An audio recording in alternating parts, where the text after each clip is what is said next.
कई बार ऐसा होता है ना कि जिंदगी में एक ठहराव सा आ जाता है। जब लगता है कि सब कुछ मुरझा गया है, कुछ भी नया नहीं हो रहा। ठीक ऐसे ही पलों के लिए द्वारिका प्रसाद माहेश्वरी ने एक बहुत ही खूबसूरत कविता लिखी थी, पुनः नया निर्माण करो। तो आइए आज इसी कविता में छिपी हुई उम्मीद और एक बेहतर कल बनाने की प्रेरणा को समझते हैं। चलिए बिना देर किए सीधे कविता के दिल में उतरते हैं। इसका जो सबसे अहम संदेश है ना, वो बस एक लाइन में ही समाया हुआ है।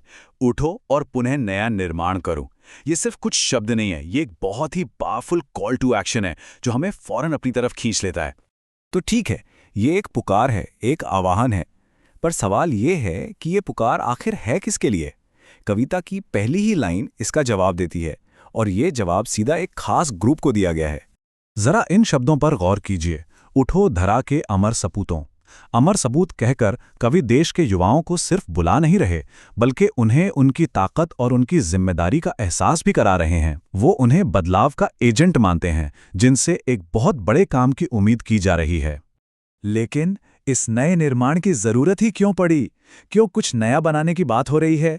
कविता का अगला हिस्सा हमें इसका कारण बताता है। वो उस हालत को दिखाता है जहां बदलाव अब जरूरी हो गया है। कविता हमें एक तस्वीर दिखाती है, और वो तस्वीर है युग युग के मुरझे सुमनों की। ये जो मुरझाए हुए फूल हैं, ये सिर्फ पौधे नहीं हैं। ये असल में उस निराशा, उस थकान के प्रतीक हैं जिसने दुनिया की चमक और ताजगी को कहीं छीन लिया है। तो इस मुरझाई हुई दुनिया का इलाज क्या है? कवि कहते हैं, नई नई मुस्कान भरो। इसका मतलब सिर्फ मुस्कुराना नहीं है। इसका मतलब है कि निराशा के अंधेरे में उम्मीद और जिंदगी का दिया जलाना। ये उन मुरझाए हुए फूलों में फिर से जान फूंकने जैसा है। अब सवाल ये है कि ये जो नई जान फूंकनी है, ये जो रिन्यूअल करना है, इसकी प्रेरणा, इसकी इंस्पिरेशन कहाँ से मिलेगी? तो इसके लिए कवि हमें प्रकृति की तरफ देखने को कहते हैं, जो खुद अपने आप में रिन्यूअल का सबसे बड़ा उदाहरण है। इस तस्वीर को देखिए, प्रकृति कैसे खुद को हर पल नया बना रही है। कवि की पंक्तियां इसे जैसे जिंदा कर देती हैं। कली कली खिल रही इधर, वो फूल फूल मुस्काया है। ऐसा लगता है मानो हर कली खिलकर और हर फूल मुस्कुराकर इस बदलाव का स्वागत कर रहा है। और सोचिए, ये बदलाव सिर्फ छोटे छोटे फूलों तक ही नहीं है। जरा उगते हुए सूरज को और उसकी सुनहरी रोशनी में नहाए हुए पहाड़ों को देखिए। ऐसा लगता है जैसे पूरी धरती माँ ने एक नई सुनहरी काया पहन ली हो। ये एक मुकम्मल, एक वाइब्रेंट बदलाव का प्रतीक है। तो चलिए अब थोड़ा और अंदर चलते हैं और समझते हैं कि कवि की नज़र में आशा के इस सवेरे में और क्या-क्या शामिल है।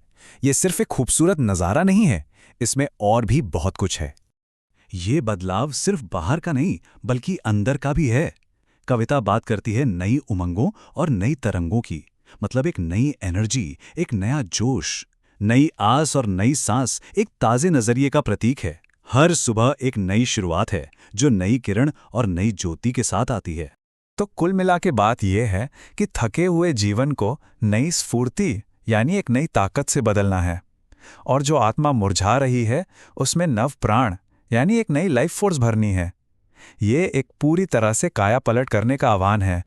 और इन सब के बाद कविता हमें अपने सबसे ज़रूरी और सबसे पावरफुल मैसेज पर वापस ले आती है, ये विश्वास कि युवा शक्ति ही एक बेहतर भविष्य का निर्माण कर सकती है।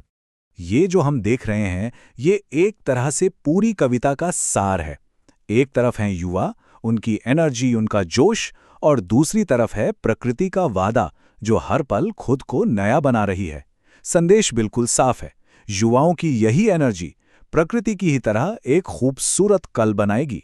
पर यह सब कुछ करना किसके लिए है? क्या ये सिर्फ कुछ लोगों के लिए है? नहीं। कविता कहती है, जन जन के जीवन में फिर से नई स्फूर्ति, नव प्राण भरो। इसका आखिरी मकसद किसी एक का नहीं, बल्कि हर एक इंसान के जीवन में नई ऊर्जा का संचार करना है। तो हम इस चर्चा को यहीं एक बहुत ज़रूरी सवाल के साथ ख़त्म करते हैं। ये कविता कई दशक पहले लिखी गई थी, लेकिन इसकी आवाज़ आज भी उतनी ही ताकतवर है। तो ज़रा सोचिए, आज के दौर में हम सबके लिए नया निर्माण करने का असल मतलब क्या है?